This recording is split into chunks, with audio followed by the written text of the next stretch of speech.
السلام علیکم ورحمۃ اللہ وبرکاتہ۔ الحمد للہ رب العالمین والصلاة والسلام علی سید الانبیاء والمرسلین سید الاولین والآخرین وحبیب رب العالمین امام المتقین خاتم النبیین رحمت للعالمین شفیع المذنبین سیدنا ومولانا وشفیعنا وحبیبنا محمد بن عبد اللہ الامین وعلی آلہ وصحبہ اجمعین، اما بعد۔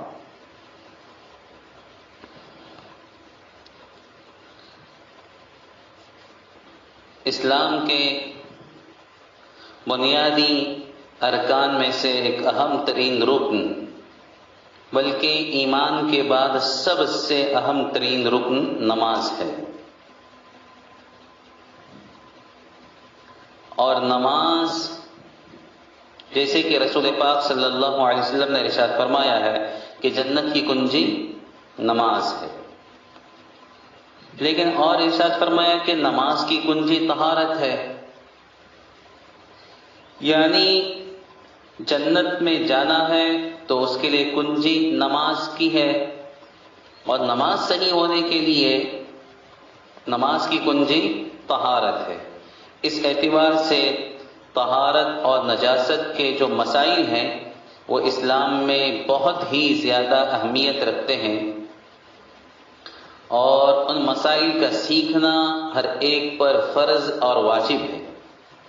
ظاہر بات ہے، جب تک نماز نہیں ہوگی ایمان مکمل نہیں ہوگا، اور جب تک طہارت نہیں ہوگی نماز مکمل نہیں ہوگی۔ تو کتنی اہمیت ہے اسلام میں طہارت کی اور نجاست کی، طہارت کے مسائل کی، اور نجاست کیا ہے اور ان سے کیسے بچنا، اور لگ جائے تو اس کو پاک کیسے کرنا، ان مسائل کو جاننے کی۔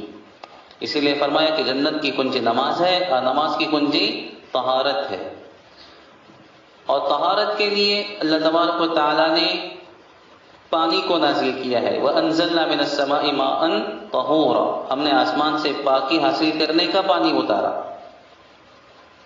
ٹھیک ہے، تو اس سلسلے کی کچھ بنیادی باتیں آپ کے سامنے عرض کی جا رہی ہیں، اس کے بعد انشاءاللہ وضو اور غسل اور اس سے متعلق کچھ باتیں۔ طہارت کسے کہتے ہیں؟ پاکی کو کہتے ہیں، اور نجاست ناپاکی کو۔ ٹھیک ہے، ناپاکی دور کرنے اور پاکی حاصل کرنے کے لیے پاک پانی کا ہونا ضروری ہے۔ طہارت کے لیے پاک پانی کا ہونا ضروری ہے۔ تو طہارت کے اعتبار سے گویا بنیادی چیز کیا ہو گئی؟ پانی۔ اسی لیے اللہ نے فرمایا وَأَنزَلْنَا مِنَ السَّمَاءِ مَاءً طَهُورًا۔ تو بنیادی طور پر پانی کی تین قسمیں ہیں، اس کے کچھ ابتدائی موٹی موٹی باتیں، ابتدائی مسائل ہم جان لیتے ہیں۔ پانی کی کتنی قسمیں ہیں؟ تین: طہور، طاہر اور نجس۔ طہور، طاہر اور نجس۔ طہور کا مطلب کیا؟ وہ پانی جو خود پاک ہو اور دوسرے کو پاک کرنے والا ہو، خود بھی پاک ہے اور اس کے اندر اتنی صلاحیت ہے کہ وہ دوسرے کو پاک کرے۔ وَأَنزَلْنَا مِنَ السَّمَاءِ مَاءً طَهُورًا، تو یہی وہ ماء طہور ہے۔ ماء طہور یا میں کہاں سے ملتا ہے؟ یہی جیسے بارش کا پانی جو ہوتا ہے، سمندر کا پانی ہوتا ہے، کنووں کا پانی ہوتا ہے، ندی اور تالاب اور دریا اور سمندر کا پانی ہوتا ہے، اسی طرح بورنگ سے جو پانی ہمارے گھروں میں آتا ہے، یہ سب پانی کیا ہے؟ ماء طہور ہے۔ ٹھیک ہے، اس کے ذریعے سے آپ وضو غسل کر سکتے ہیں، وہ خود بھی پاک ہے، دوسرے کو بھی پاک کرنے والا ہے۔ نمبر دو، وہ پانی جس کو طاہر کہا جاتا ہے، طاہر یعنی وہ پانی جو خود تو پاک ہے لیکن دوسرے کو پاک نہیں کر سکتا۔ ایسا بھی ہوتا ہے، ہاں ہوتا ہے کہ خود تو پاک ہو لیکن دوسرے کو پاک نہ کر سکے، جیسے مستعمل پانی۔ کون سا پانی؟ مستعمل پانی، وہ پانی جس کو فرض طہارت میں استعمال کیا گیا ہو، فرض وضو میں، فرض غسل کے اندر پہلی مرتبہ جو پانی استعمال کیا جاتا ہے نا، اس کو ماء مستعمل کہتے ہیں۔ وہ شوافی کی یہاں پاک ہے لیکن دوسرے کو پاک نہیں کر سکتا۔ احناف کی یہاں تو ماء مستعمل کو ناپاک کہتے ہیں، لیکن شوافی کے یہاں وہ پانی جو ماء مستعمل ہے، یعنی وضو، فرض وضو اور فرض غسل میں پہلی مرتبہ جو پانی استعمال ہو، وہ پانی کیا ہے؟ خود تو پاک ہے لیکن دوسرے کو پاک کرنے کی صلاحیت اس میں نہیں ہے، یعنی اس پانی کو آپ جمع کر کے دوبارہ اس سے وضو غسل نہیں کر سکتے، ٹھیک ہے۔ اور متغیر پانی، یعنی وہ پانی جس کے اندر کوئی پاک چیز مل گئی ہو، جیسے شربت ہے، جیسے کیا ہے شربت، پانی کے اندر کیا ملا دیا آپ نے؟ تھوڑی سی شربت ملا دی، تو شربت اگرچہ پاک ہے اور اس کو آپ پیئیں گے لیکن اس کے ذریعے سے وضو نہیں کر سکتے۔ اسی طرح سے پانی ہے، اس کے اندر گلاب مل گیا، کیا مل گیا؟ گلاب کا پانی اس کے اندر گر گیا، ڈال دیا گیا، تو اب کیا ہو گیا؟ یہ آب گلاب ہو گیا، گلاب پانی ہو گیا، تو آپ اس کے ذریعے سے وضو نہیں کر سکتے، غسل نہیں کر سکتے، اگرچہ یہ خود پاک ہے، ٹھیک ہے۔ اور نمبر 3 نجس، وہ پانی جو نہ خود پاک ہو اور نہ دوسرے کو پاک کر سکتا ہو، جو خود بھی پاک نہیں اور دوسرے کو بھی پاک نہیں کر سکتا، جیسے کہ پانی کے اندر ناپاکی گر جائے اور وہ ناپاک ہو جائے تو اس کو نجس پانی کہتے ہیں۔ تو کتنی قسمیں ہوئی؟ طہور، طاہر، نجس۔ طہور کا مطلب جو خود بھی پاک ہو، دوسرے کو بھی پاک کرنے والا ہو۔ طاہر کا مطلب جو خود تو پاک ہے لیکن دوسرے کو پاک نہیں کر سکتا، اور نجس کا مطلب جو خود ناپاک ہے تو دوسرے کو کیا پاک کر سکے گا وہ۔ اب پانی کے تعلق سے ایک بات اور سمجھ لیجئے مختصراً، ایک ہوتا ہے قلیل پانی، ایک ہوتا ہے کثیر پانی، تھوڑا پانی زیادہ پانی، ٹھیک ہے۔ اس کے اعتبار سے بھی کچھ فرق پڑتا ہے، وہ کیا ہے؟ وہ پانی جو 2 قلے یعنی آج کل کے اعتبار سے تقریباً 193 لیٹر 193 لیٹر سے کم ہو، وہ قلیل پانی ہے۔ اس کو کیا بولتے ہیں شریعت میں؟ اس کو کیا کہیں گے؟ قلیل پانی، مطلب کم پانی۔ اور کثیر پانی کسے کہیں گے؟ جو 193 لیٹر یا اس سے زیادہ ہو، جو پانی 2 قلے یا اس سے زیادہ ہو وہ کثیر پانی ہے، اس کو زیادہ پانی کہتے ہیں۔ اب فرق کیا ہے؟ وہ جو تھوڑا پانی ہوتا ہے نا، تھوڑا پانی جس کو قلیل پانی کہتے ہیں، ایک ہانڈا جسے سمجھ لیجئے، اس کے اندر ناپاکی گر گئی تو ناپاکی گرتے ہی وہ پانی فوراً ناپاک ہو جاتا ہے، فوراً، ٹھیک ہے۔ پیشاب کا کوئی قطرہ گر گیا، ٹھیک، یا کوئی اور چیز ناپاکی گر گئی اس میں تو پانی فوراً ناپاک ہو جائے گا، ٹھیک۔ اور جو پانی زیادہ ہوتا ہے نا، کثیر پانی، 193 لیٹر سے زیادہ پانی جو ہوتا ہے، تو اس کے بارے میں کیا ہے؟ اگر اس میں ناپاکی گر گئی تو جب پانی کا رنگ بدل جائے یا بو بدل جائے یا مزہ بدل جائے، ٹھیک ہے، تب جا کر وہ پانی ناپاک ہوگا۔ پانی کا یا تو رنگ بدل جائے یا پھر کیا بدل جائے؟ اس کے اندر بو آنے لگے، بو، اوریجنل جو بو ہوتی ہے اس کے علاوہ دوسری بو آنے لگے ناپاکی گرنے کی وجہ سے، یا اس کا ذائقہ بدل جائے، مزہ اس کا بدل جائے، تو اس کا مطلب یہ ہے کہ یہ پانی کیا ہو گیا؟ ناپاک ہو گیا۔ ناپاکی گرنے کی وجہ سے اس کا رنگ یا بو یا مزہ بدل جائے تو وہ پانی ناپاک ہو جائے گا۔ زیادہ پانی کی بات چل رہی ہے۔ اور اگر زیادہ پانی میں ناپاکی گرنے کے بعد اس کا رنگ بھی نہ بدلے، اس کی بو بھی نہ بدلے، اور اس کا ذائقہ اور اس کا مزہ بھی نہ بدلے، تینوں میں سے کچھ بھی نہ ہو، تو پھر وہ پانی ناپاک نہیں کہلائے گا۔ جیسے ندی ہوتے ہیں، ندی کے اندر دیکھو کتنا پانی ہوتا ہے، بہت زیادہ پانی ہوتا ہے، تو اس کے اندر تو لوگ کپڑے بھی دھوتے ہیں یا پتہ نہیں کیا کیا کیا کیا کرتے ہیں، لیکن اس کے رنگ میں بھی فرق نہیں پڑتا اور اس کے بو میں بھی فرق نہیں پڑتا اور اس کے مزے میں بھی فرق نہیں پڑتا۔ سمندر ہے، سمندر کے اندر لوگ کتنی گندگیاں ڈالتے ہیں لیکن اس پر کوئی اثر ہوتا نہیں۔ تو یہ جو زیادہ پانی ہوتا ہے وہ فوراً ناپاک نہیں ہوتا، اگر اس کا رنگ یا بو یا مزہ تبدیل ہو تو ناپاک ہوگا، ورنہ نہیں، ٹھیک ہے۔ یہ پانی کے تعلق سے کچھ ابتدائی اور موٹی موٹی اہم باتیں ہو گئی۔ اب آپ نے سنا کہ ناپاکی گرنے سے ناپاک ہوتا ہے، اور تو پھر ہم کو یہ سمجھنا بھی ضروری ہو گیا نا کہ ناپاکی کس چیز کو کہتے ہیں، ناپاک کیا کیا چیزیں ہیں، ناپاک کیا کیا چیزیں ہیں، ان کو بھی جاننا ضروری ہے نا۔ تو اس کو ہم جانتے کہ نجاست اور طہارت، مطلب نجاست ناپاک چیزیں کون سی ہیں، اور اگر وہ بدن کو لگ جائے تو پھر اس کے پاک کرنے کا طریقہ کیا ہے؟ بدن کو لگ جائے یا کپڑے کو لگ جائے تو ان کو کیسے پاک کریں گے؟ پھر اس کا جاننا بھی ضروری ہے۔ پانی کے تعلق سے ابتدائی باتیں ہماری سمجھ میں آ گئی. اب پانی میں ناپاکی گرے تو پانی ناپاک ہوتا ہے، تفصیل ہمارے سامنے آ گئی. تو ناپاک کیا کیا چیزیں ہیں اس کو جانتے ہیں. نجاست، دیکھیے یہ چیزیں نجس ہیں. خون جو ہوتا ہے نا انسان کا یا کسی اور چیز کا بھی، خون ہے، پیپ ہے، قے ہے، پیشاب پاخانہ ہے، کتا اور خنزیر ہے.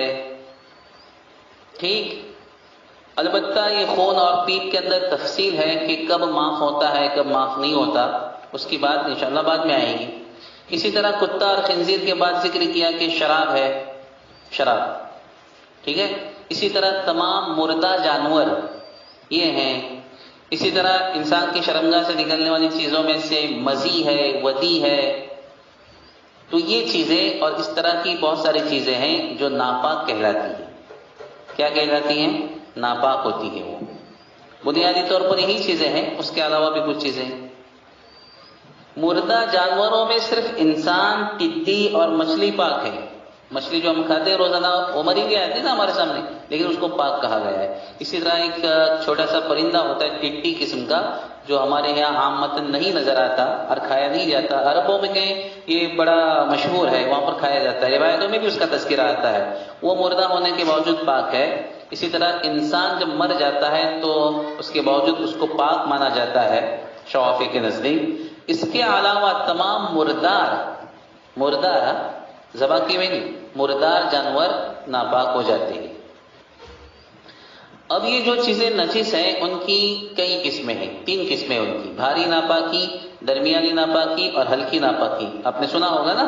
ہاں، تو اس کو سمجھ لیجیے، اس لیے کہ اسی کے اعتبار سے اس کے پاک کرنے کا طریقہ ہے. بھاری ناپاکی جیسے کتا اور خنزیر یہ بھاری ناپاکی ہیں. ان کا لعاب بھی، ان کا پسینہ بھی، ان کا پیشاب پاخانہ بھی اور ان کی ہر چیز یہ بھاری ناپاکی ہیں. کتا اور خنزیر، سور اس کو کہتے ہیں. اب سوال یہ پیدا ہوتا ہے کہ ان کو پاک کرنے کا طریقہ کیا ہے؟ اگر ان میں سے کتے نے منہ میں ڈال دیا پانی میں، تو اگر ان میں سے کوئی چیز انسان کے بدن، کپڑے یا برتن وغیرہ کو لگ جائے اور دونوں میں سے کوئی ایک گیلا ہو، کتے کا بدن گیلا ہو یا ہمارا کپڑا گیلا ہو، ہمارا برتن گیلا ہو، تب یہ مسئلہ ہے. اگر دونوں سوکھے ہیں تو پھر ناپاک نہیں ہوتا. تو اگر ان میں سے کوئی چیز، کتے یا خنزیر کا بدن یا اس کی کوئی چیز ہمارے کپڑے یا برتن وغیرہ کو لگ جائے، اسے پاک کرنے کا طریقہ یہ ہے کہ 7 مرتبہ دھوئیں. کتنی مرتبہ؟ 7 مرتبہ. اور ان میں سے 1 مرتبہ مٹی استعمال کریں. 7 مرتبہ میں سے 1 مرتبہ مٹی. تو بہتر یہ ہے کہ مٹی کو پہلی مرتبہ استعمال کریں، مٹی کو پہلی دفعہ استعمال کریں، یہ بہتر ہے. کتے کے جو جراثیم ہوتے ہیں نا، یہ مٹی کے علاوہ کسی اور چیز سے نہیں جاتے. ایک سائنسدان نے صرف اسی تحقیق پر اور ریسرچ پر اسلام قبول کیا ہے کہ اس نے کتے کے جراثیم کو اور وائرس کو دور کرنے کے لیے ہر قسم کا کیمیکل اور صابن استعمال کیا، نہیں گئے. آخر میں اس نے مٹی استعمال کیا تو وہ فوراً جراثیم دور ہو گئے، ختم ہو گئے. وہ اسی وقت کلمہ پڑ گیا کہ آج یہ ساری جدید ٹیکنالوجی ہے، سب کچھ ہے، اس کے باوجود ہم وہاں تک جس بات تک نہیں پہنچ سکے جس آدمی نے بغیر ٹیکنالوجی کے 1400 سال پہلے یہ خبر دی ہو کہ کتے کے جھوٹے کو پاک کرنے کے لیے، کتے کے جس چیز کو کتا لگ جائے، اس کا بدن لگ جائے، اس کو پاک کرنے کے لیے مٹی کا ہونا ضروری ہے. تو یقیناً یہ اس کا اپنا کلام نہیں ہے بلکہ کلام الہی ہے اور فرمان خداوندی ہے. وہ اس نبی کا نبی ہونا بالکل برحق ہے اور اسی وقت اس نے کلمہ پڑھ لیا. تو بہرحال یہ پاک کرنے کا طریقہ ہو گیا. اس کے بعد ایک آتی ہے درمیانی ناپاکی اور ہلکی ناپاکی. پہلے ہلکی ناپاکی کو سمجھ لیتے ہیں. ایسے لڑکے کا پیشاب، لڑکی نہیں، ہاں لڑکا، ایسے لڑکے کا پیشاب جس کی عمر اسلامی اعتبار سے 2 سال سے کم ہو اور دودھ کے سوا کوئی غذا نہ کھاتا ہو، صرف دودھ پیتا ہے، تو اس کا پیشاب، صرف پیشاب، پاخانہ نہیں، پیشاب ہلکی ناپاکی ہے. کیا ہے؟ ہلکی ناپاکی. اس کو پاک کرنے کا طریقہ کیا ہے؟ اس پر اچھی طرح سے آپ پانی چھڑک دیں، کافی ہے. اچھی طرح سے لیکن چھڑک دیں کہ پانی غالب آ جائے، اتنا پانی چھڑکنا اس پر کافی ہے. اور ایک ہے درمیانی ناپاکی، یعنی بھاری ناپاکی اور ہلکی ناپاکی کے علاوہ درمیانی ناپاکی مطلب ان کے درمیان کی. تو ہلکی ناپاکی اور بھاری ناپاکی کے علاوہ جتنی بھی ناپاکیاں ہیں نا، یہ سب کے سب کیا کہلاتی ہیں؟ درمیانی ناپاکی. ٹھیک ہے؟ اس میں خون آ گیا، قے آ گئی، انسان کا پیشاب اور دیگر جانوروں کا پیشاب پاخانہ آ گیا، شراب آ گئی، اور مزی آ گئی، ودی آ گئی، یہ ساری چیزیں درمیانی ناپاکی. اب ان کو پاک کرنے کا طریقہ کیا ہے؟ تو دیکھو، جیسے کہ پیشاب ہے انسان کا، ٹھیک ہے، اگر وہ ناپاکی نظر نہیں آ رہی ہے، جیسے پیشاب سوکھ گیا، تو صرف ایک مرتبہ پانی بہانا کافی ہے. ایک مرتبہ اس کے اوپر پانی بہانا کافی. اگر ناپاکی نظر آ رہی ہے تو، جیسے کہ پیشاب یا پاخانہ نظر آ رہا ہے، یا گوبر لگا ہوا ہے وہ نظر آ رہا ہے، یا اس کی بو محسوس ہو رہی ہے، تو پھر اتنا دھونا ضروری ہے کہ ناپاکی کا اثر باقی نہ رہے. ناپاکی کا جسم بھی نظر نہ آئے، بو بھی نظر نہ آئے، اس کا مزہ بھی باقی نہ رہے، بلکہ مکمل طور پر وہ چلی جائے. اچھی طرح سے اس کو رگڑ کر دھو ڈالیں اور اس کو ختم کر دیں. ٹھیک ہے؟ یہ ایک مرتبہ دھونا ہوا. کتنی مرتبہ؟ ایک مرتبہ. تو ایک مرتبہ تو دھونا لازم ہے. اور ایک مرتبہ دھونے کا مطلب کیا؟ ناپاکی کے جسم کو اچھی طرح سے وہاں سے ختم کر دینا، یہ ایک مرتبہ دھونا ہے. چاہے اس کے لیے آپ کو 10 مرتبہ نہیں بہانا پڑے، ناپاکی وہاں سے دھل جائے گی مکمل طور پر، اس کا رنگ، بو، مزہ سب ختم. یہ ایک مرتبہ ہو گیا.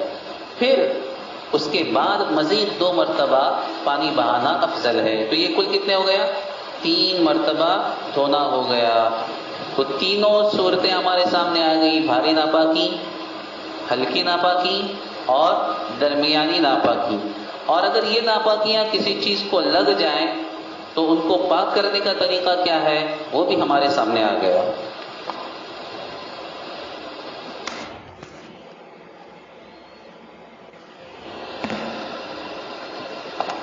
میرے ہاں آج کی اس بات کو ہم یہیں پر ختم کرتے ہیں. اللہ پاک نے چاہا تو انشاءاللہ آئندہ وضو اور غسل کے متعلق کچھ مسائل بیان ہوں.